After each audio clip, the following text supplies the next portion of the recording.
بسم اللہ الرحمن الرحیم الحمد للہ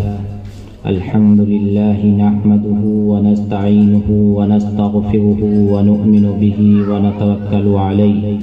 ونعوذ باللہ من شرور انفسنا ومن سیئات اعمالنا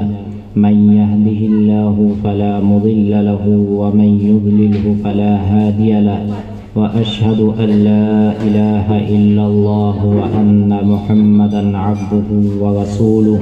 وصلى الله تعالى عليه وعلى آله وأصحابه وسلم تسليما كثيرا كثيرا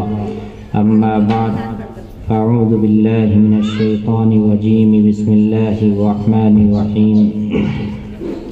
يا أيها النبي إذا جاءك المؤمنات يبايعنك على ألا يشركن بالله شيئا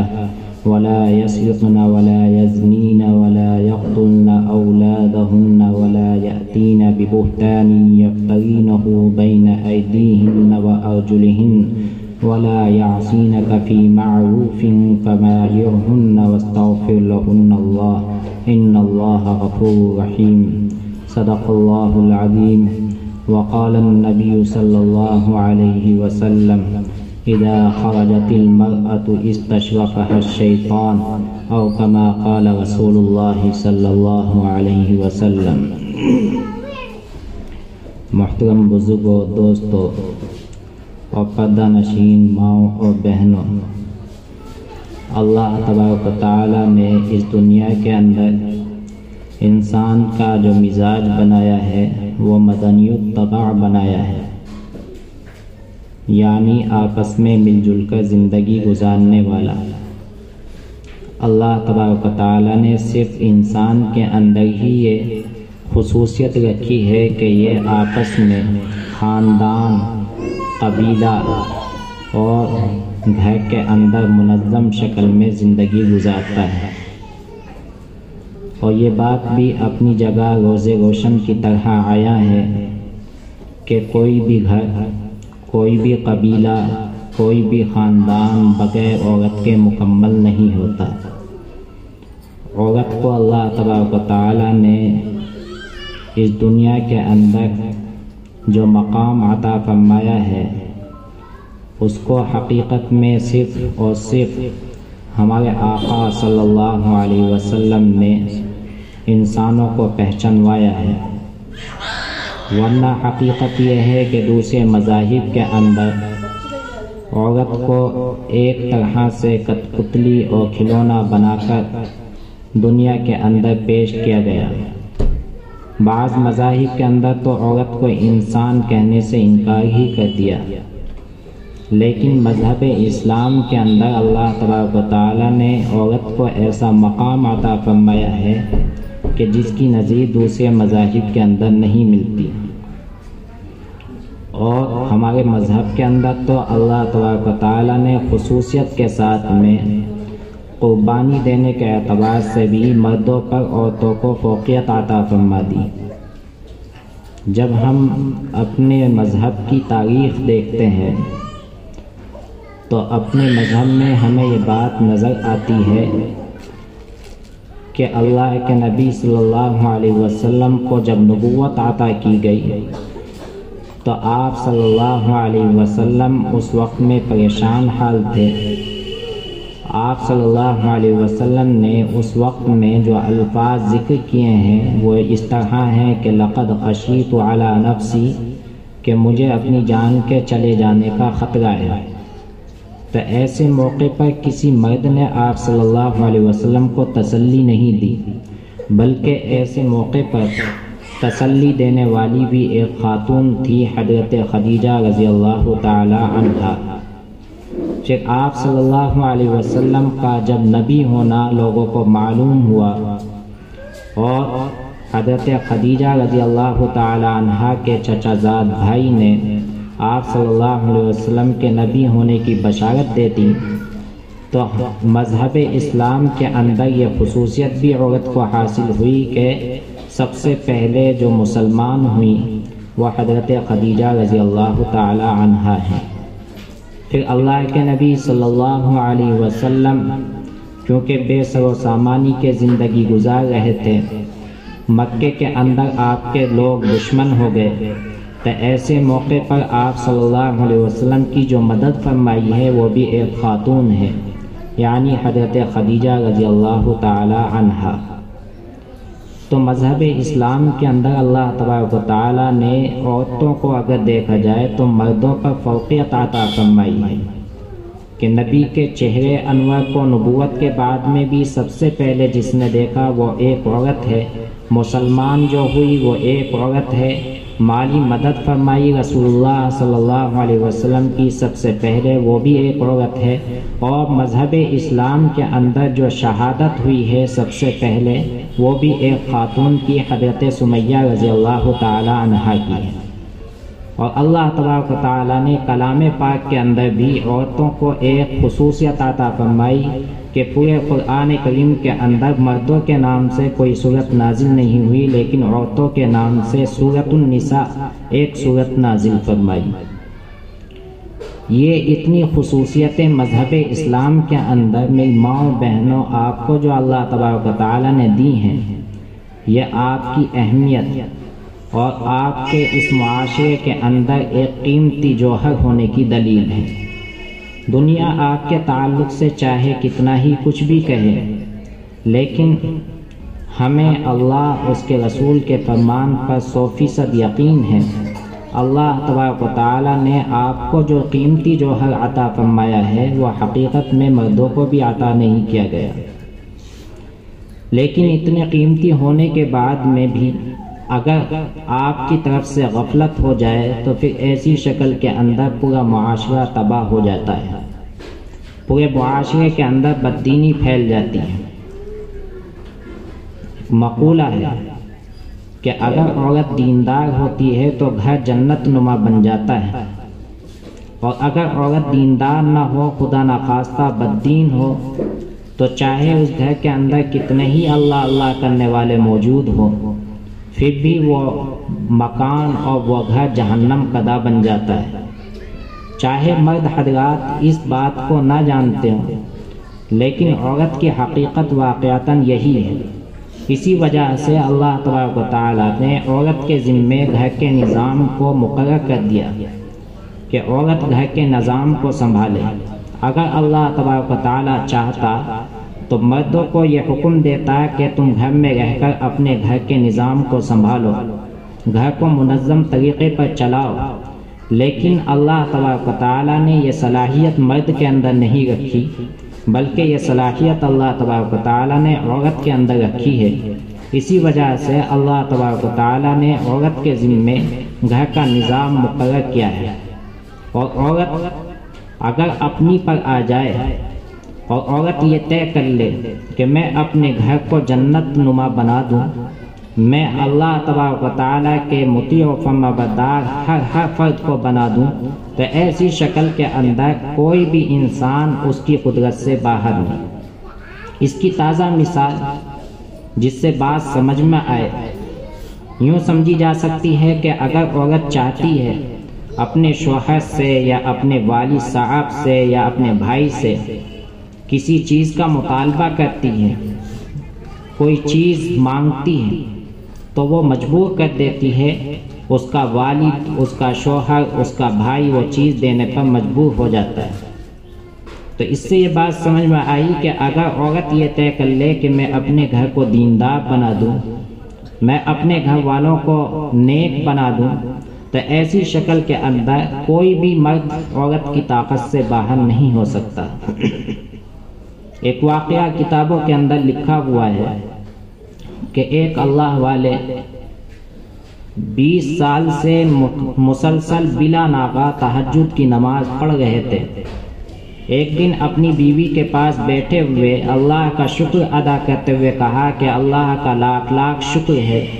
کہ میں 20 سال سے بلا ناغہ تہجد کی نماز پڑھ رہا ہوں، اللہ نے مجھے یہ نعمت عطا فرمائی۔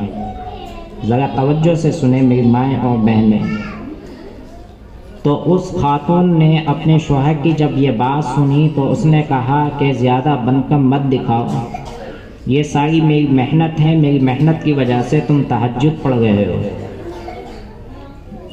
تو اس اللہ کے بندے نے کہا کہ واہ، محنت میں کرتا ہوں، رات کو میں اٹھتا ہوں، ساری مشقتیں میں اٹھاتا ہوں، مصلی پر میں کھڑا ہوتا ہوں، اور تم آرام سے پڑی ہوئی بستر پر سوتی رہتی ہو، اور تم یہ کہہ رہی ہو کہ میری وجہ سے تمہیں تہجد مل رہی ہے، میں اس بات کو نہیں مانتا۔ تو اس عورت نے کہا کہ اگر میری بات نہیں مانتے تو دیکھ لینا آج رات میں کیا ہوتا ہے۔ چنانچہ وہ اللہ کے ولی سوئے، تہجد بھی قضا ہوئی اور فجر کی نماز بھی قضا ہو گئی۔ اب جب آنکھیں کھلیں تو اللہ کے دربار میں رو رہے ہیں، گڑ گڑا رہے ہیں کہ اللہ یہ کیا ہوا کہ 20 سال سے کبھی تہجد کی نماز بھی نہ چھوٹی، لیکن آج نماز فجر بھی قضا ہو گئی، اے اللہ مجھے معاف کر دے۔ جب بیوی نے روتے ہوئے دیکھا تو بیوی نے کہا کہ گھبرانے کی ضرورت نہیں ہے، آج انشاءاللہ آپ کو مل جائے گی۔ چنانچہ انہوں نے عورت کی بات کی طرف دھیان نہیں دیا، خاموش ہو گئے اور اپنے کام میں لگ گئے۔ لیکن ہوا یہ کہ رات کو وقت پر تہجد کے لیے آنکھیں کھلی، تہجد کی نماز بھی پڑھی اور فجر کی نماز بھی پڑھی، لیکن دل میں ایک خیال آیا کہ کل خاتون نے یہ کہا تھا کہ زیادہ بن کر نہ دکھاؤ، یہ صرف میری وجہ سے ہے، اور اس نے کہا کہ اگر نہیں مانتے تو رات میں دیکھ لینا۔ چنانچہ اس کی بات کی وجہ سے رات میں تہجد کی نماز بھی نہیں ملی، اور تہجد کی نماز کے ساتھ ساتھ فجر کی نماز بھی قضا ہو گئی، اور آج کہا تھا کہ گھبرانے کی ضرورت نہیں ہے، فجر کی نماز بھی ملے گی، تہجد کی نماز بھی ملے گی۔ تو وہ خاتون کی طرف متوجہ ہوئے اور کہا کہ بات کیا ہے، آپ نے اتنے اعتماد کے ساتھ یہ بات کیسے کہہ دی؟ تو اس پر جو خاتون نے بات کہی ہے، جو الفاظ کہے ہیں، وہ ہماری ماؤں اور بہنوں کے لیے سبق ہے۔ ہماری ماؤں اور بہنوں کو اس سے سبق حاصل کرنا چاہیے اور اپنے گھر کے نظام کو منظم کرنا چاہیے۔ اس اللہ کی بندی نے کہا کہ بات یہ ہے کہ آپ جو 20 سال سے تہجد کی نماز پڑھ رہے ہیں، وہ اس وجہ سے پڑھ رہے ہیں کہ میں آپ کے لیے جو کھانا تیار کرتی ہوں، وہ کھانا باوضو ہونے کی حالت میں تیار کرتی ہوں، اور اللہ سے یہ دعا کرتی رہتی ہوں کہ اے اللہ اس کھانے کو کھانے کے بعد میں میرے شوہر کو عبادت کی توفیق عطا فرمانا۔ چنانچہ اس کی برکت سے آپ کو تہجد کی پابندی نصیب ہوئی۔ آپ نے ایک دن ناز کیا تو میں نے ایک دن آپ کو بلا وضو کھانا بنا کر کھلا دیا، جس کا نتیجہ یہ ہوا کہ آپ کی تہجد کی نماز ہی نہیں بلکہ فجر کی نماز بھی قضا ہو گئی۔ تو ہماری مائیں اور بہنیں اگر گھر کے اندر چاہیں تو وہ اپنے شوہر کو، اپنے والد کو، اپنے بھائی کو، یہاں تک کہ اپنی اولاد کو نیک بنا سکتی ہیں، اللہ کا ولی بنا سکتی ہیں۔ لیکن موجودہ وقت میں جو بددینی پھیل رہی ہے نوجوانوں کے اندر بھی، اور اسی طرح مرد حضرات کے اندر دین پر عمل کرنے میں جو سستی اور کاہلی ہے، اس کی کسی نہ کسی درجے میں خواتین بھی ذمہ دار ہیں۔ ہماری خواتین نے اپنے گھر کے نظم و نسق کو بالکل بدل ڈالا۔ اللہ کے نبی صلی اللہ علیہ وسلم نے جو تعلیمات دی تھیں، ان تمام تعلیمات کو پس پشت ڈال کر اپنی منمانی کی زندگی گزارنی شروع کر دی۔ اللہ کے نبی صلی اللہ علیہ وسلم کے پاس میں، اللہ کے نبی صلی اللہ علیہ وسلم کے دور میں صحابہ اکرام رضوان اللہ تعالی علیہم اجمعین کی ازواج اور ان کی بیویاں اور اللہ کے رسول صلی اللہ علیہ وسلم پر ایمان لانے والی خواتین اللہ کے نبی صلی اللہ علیہ وسلم کی خدمت میں آتی اور نیک اعمال کے کرنے پر آپ صلی اللہ علیہ وسلم سے بیعت کیا کرتی تھیں، اور مقصد صرف یہی ہوتا تھا کہ اللہ کے نبی صلی اللہ علیہ وسلم ہمیں دینی تعلیم دیں، ہمیں دین پر چلنے کا طریقہ بتلائیں، اور پھر ہم اپنے گھر میں جا کر اسی طرح سے اپنے گھر کو دینی ماحول کے اندر ڈھالیں۔ اللہ کے نبی صلی اللہ علیہ وسلم نے جو نظام عورت کے تعلق سے احادیث کے اندر بیان فرمایا ہے، اگر عورت اس کی پابند ہو جائے تو اس کی زندگی بھی خوشگوار گزرے اور مرد کی بھی زندگی خوشگوار گزرے۔ لیکن افسوس کی بات یہ ہے کہ موجودہ وقت میں خواتین حضرات دین سے غفلت کے ساتھ زندگی گزار رہی ہیں۔ جو پابندیاں، جو ذمہ داریاں اللہ کے رسول صلی اللہ علیہ وسلم نے خواتین کو دی تھیں، وہ خواتین اپنی ذمہ داریوں سے سبکدوش ہو کر، اپنی ذمہ داریوں کو پس پشت ڈال کر منمانی کی زندگی گزارنے میں لگی ہوئی ہیں۔ کیا اچھا ہوتا کہ ہماری مائیں اور بہنیں ان تعلیمات کی اپنے آپ کو پابند بناتی، لیکن نتیجہ یہ ہے موجودہ وقت میں کہ ہماری مائیں اور بہنیں اللہ کے رسول صلی اللہ علیہ وسلم کی تعلیمات کا نام تو لیتی ہیں، اللہ کے نبی صلی اللہ علیہ وسلم کی تعلیمات کے لیے مسلمان تو ہیں، لیکن عمل کے اعتبار سے آپ صلی اللہ علیہ وسلم کی تعلیمات کو چھوڑ کر شیاطین کی تعلیمات کو اپنانے کی کوشش کرتی ہیں۔ جبکہ اللہ تبارک و تعالی نے قرآن کریم کے اندر ارشاد فرمایا کہ یا ایھا الذین آمنوا ادخلوا فی السلم کافہ، کہ اے ایمان والو، مرد بھی اس کے مخاطب ہیں اور عورتیں بھی اس کے لیے مخاطب ہیں کہ اسلام کے اندر مکمل طور پر داخل ہو جاؤ۔ اب مسلمانوں کے لیے اسلام صرف اتنا نہیں کہ کلمہ پڑھ لیا جائے، نمازوں کا پابند ہو جائے، بلکہ جو ذمہ داریاں اللہ تبارک و تعالی نے عورتوں کو اور اسی طرح مردوں کو دی ہیں، اگر ان ذمہ داریوں کو پورا کرتے ہیں تو ایسی شکل میں مکمل طور پر اسلام کے اندر داخل ہیں، اسلام کو ماننے والے ہیں، اور اگر ان تعلیمات پر عمل نہیں ہے تو پھر ایسی شکل میں صرف نام کے مسلمان ہیں۔ آگے اللہ تبارک و تعالی نے فرمایا وَلَا تَتَّبِعُوا خُطُوَاتِ الشَّيْطَانِ، اور شیطان کے نقش قدم پر نہ چلو، شیطان کی اتباع نہ کرو، اس لیے کہ شیطان انسان کا کھلا ہوا دشمن ہے۔ اب شیطان مرد کو بھی بہکاتا ہے، اسی طرح عورتوں کو بھی بہکاتا ہے۔ وہ چاہتا ہے کہ مرد حضرات کو گناہ میں مبتلا کرنے کے لیے جب شیطان عاجز ہو جاتا ہے، کوئی داؤ مرد پر اس کا جب نہیں چلتا تو پھر وہ عورت کا استعمال کرتا ہے۔ اس لیے کہ اللہ کے نبی صلی اللہ علیہ وسلم نے فرمایا النساء حبالۃ الشیطان، کہ عورتیں شیطان کی رسیاں ہیں، عورتیں شیطان کا جال ہیں۔ جیسے ایک شکاری مچھلی پکڑنے والا مچھلیوں کو پکڑنے کے لیے دریا کے اندر جال ڈالتا ہے، اسی طرح سے مردوں کو اپنے چنگل میں پھنسانے کے لیے شیطان عورتوں کا استعمال کرتا ہے۔ اب موجودہ وقت میں شیطان عورتوں کا استعمال کیسے کر رہا ہے؟ آج ہماری مائیں اور بہنیں جس طرح کی زندگی گزارتے ہوئے اپنے آپ کو زینت اختیار کر کے فیشن کے نام پر گھر سے باہر نکلتی ہیں اور پھر اس کے بعد میں مرد بدنگاہی میں مبتلا ہوتے ہیں، یہ بے حیائی اتنی بڑی مغربی تہذیب نے گویا کہ عورت کو ننگا کر ڈالا، اور نتیجہ یہ ہوا کہ مرد بھی بدکاری میں مبتلا ہو گیا۔ اللہ کے نبی صلی اللہ علیہ وسلم نے فرمایا کہ اذا خرجت المرأة استشرفها الشیطان، کہ جب عورت گھر سے باہر نکلتی ہے، بن سور کر نکلتی ہے، تو پھر شیطان اس کو اچک لیتا ہے، اور پھر اس کے بعد میں لعن اللہ الناظر الیہ ولعن اللہ الناظرۃ الیہا، کہ جب شیطان اس کو اچک لے تو پھر اللہ تبارک و تعالی اس مرد پر بھی لعنت فرماتا ہے جو عورت کی طرف بدنگاہی کرتا ہے، اسی طرح اللہ تبارک و تعالی اس عورت پر بھی لعنت فرماتا ہے جو مرد کی طرف بدنگاہی کرتی ہے۔ اس لیے میری ماؤں اور بہنوں، اپنی ذمہ داریوں کو سنبھالو، اپنے گھر کے نظام کو دینی بنانے کے لیے پہلے اپنی ذمہ داریوں پر، اپنی تعلیمات پر عمل کرو۔ اپنے اندر سب سے پہلی چیز، جو بنیادی چیز اللہ تبارک و تعالی نے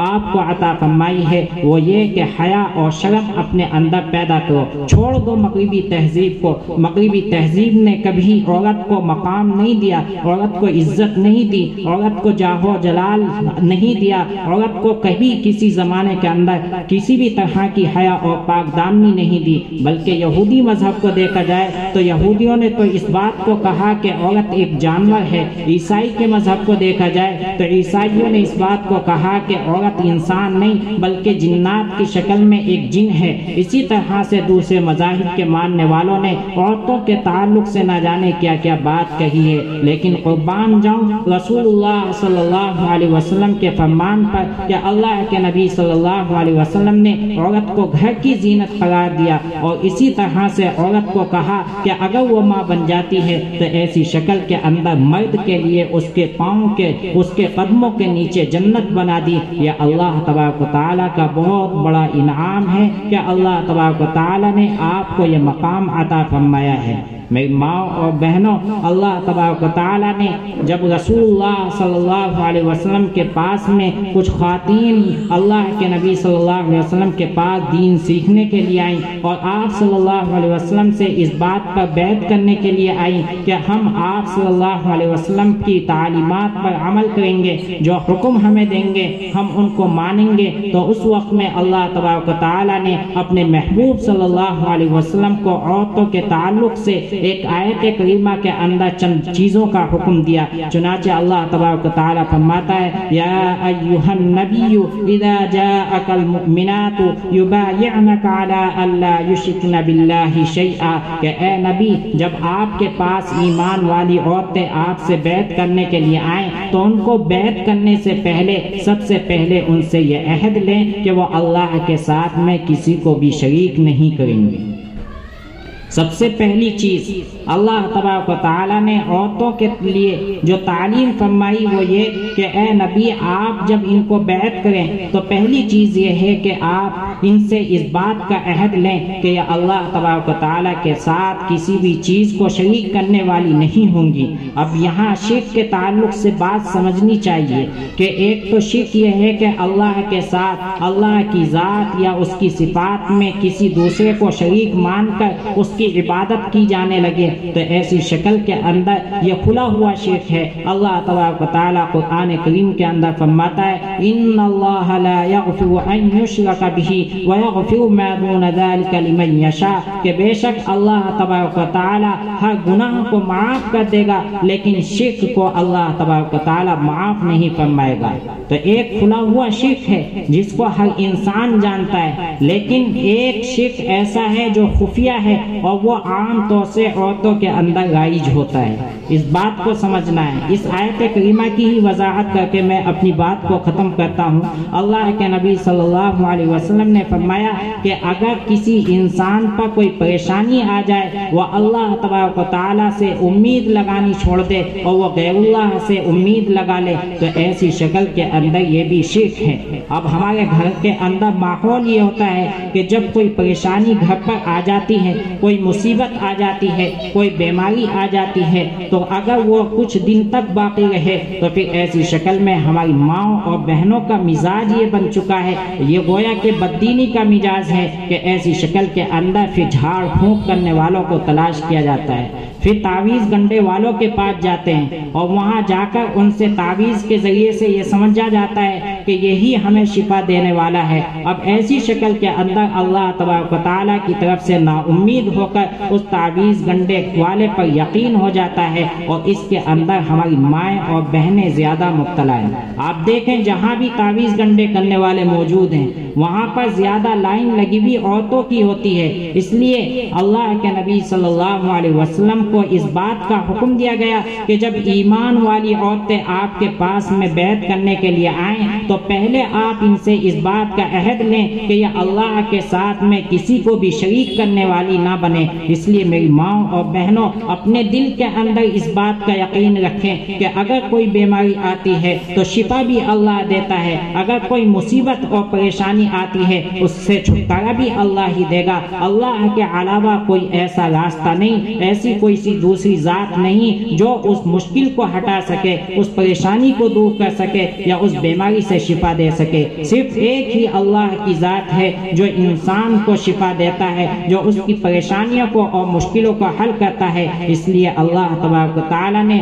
آپ کے تعلق سے اپنے محبوب صلی اللہ علیہ وسلم کو پہلی بات اس بات کا حکم دیا کہ اللہ اللہ کے ساتھ یہ عورتیں کسی کو شریک نہ کریں، اور دوسری بات فرمائی ولا یسرقن، اور اسی طرح سے چوری نہ کریں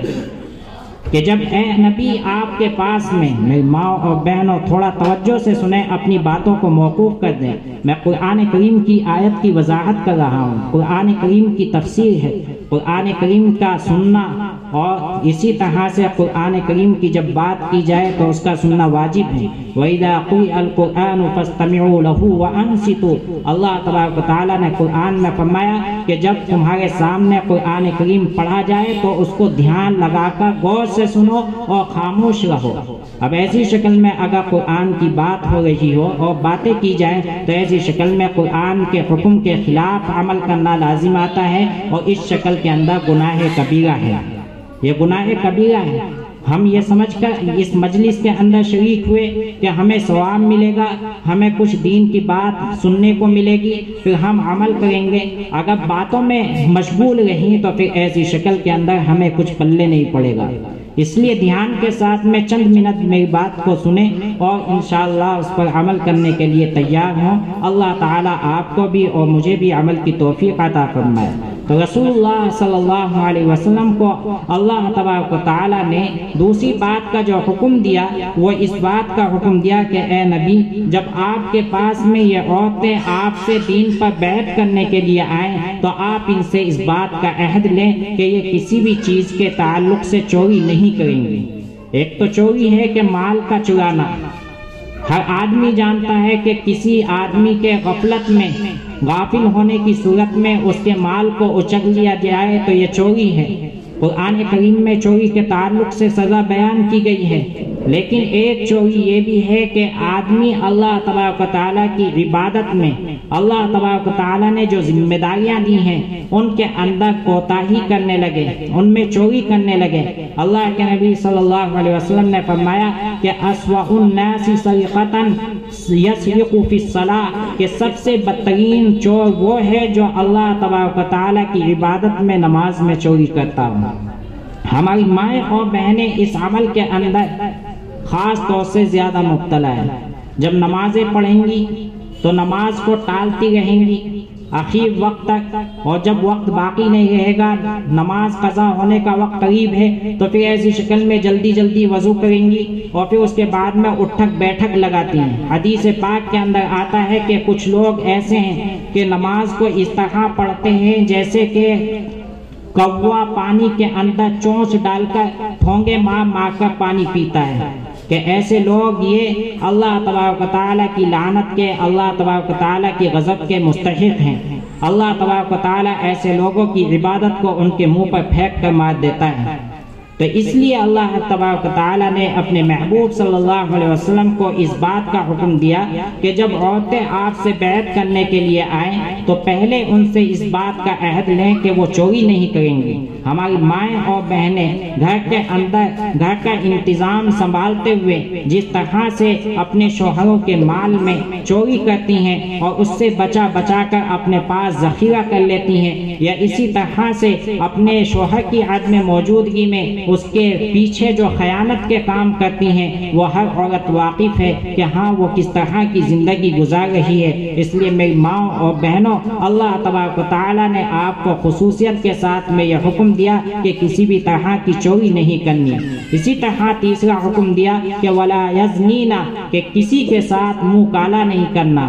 اپنا منہ کسی کے ساتھ کالا نہیں کرنا، بدکاری میں مبتلا نہیں ہونا، اس لیے کہ عورت جب تک اس کام کے لیے تیار نہ ہو تو ایسی شکل میں کسی اجنبی کی ہمت نہیں ہو سکتی۔ اللہ تبارک و تعالیٰ نے اس کے تعلق سے بھی قرآن کریم کے اندر سزا بیان کی ہے۔ ایک تو یہ ہے کہ انسان کھلم کھلا گناہ کبیرہ میں مبتلا ہو، بدکاری میں مبتلا ہو، لیکن جو اسباب ہیں ایسے جو اس گناہ میں مبتلا کرنے کا ذریعہ بنتے ہیں، مثلاً فیشن کر کے، زینت اختیار کر کے گھر سے باہر نکلنا، بد نگاہی کرنا، اسی طرح سے ناچنا کودنا، موجودہ وقت میں ہماری ماں اور بہنوں نے جس طرح کی تہذیب اختیار کر رکھی ہے اس کے تعلق سے یقیناً اس بات کو کہا جا سکتا ہے کہ مسلمان جو آج ذلیل ہو رہا ہے اس کی سب سے بڑی وجہ یہ ہے کہ مسلم عورتوں کے اندر سے دین ختم ہو چکا ہے۔ آج موجودہ وقت وقت میں اگر ہم جائزہ لیں تو اتنی ناچنے والی غیر مسلم لڑکیاں نہیں،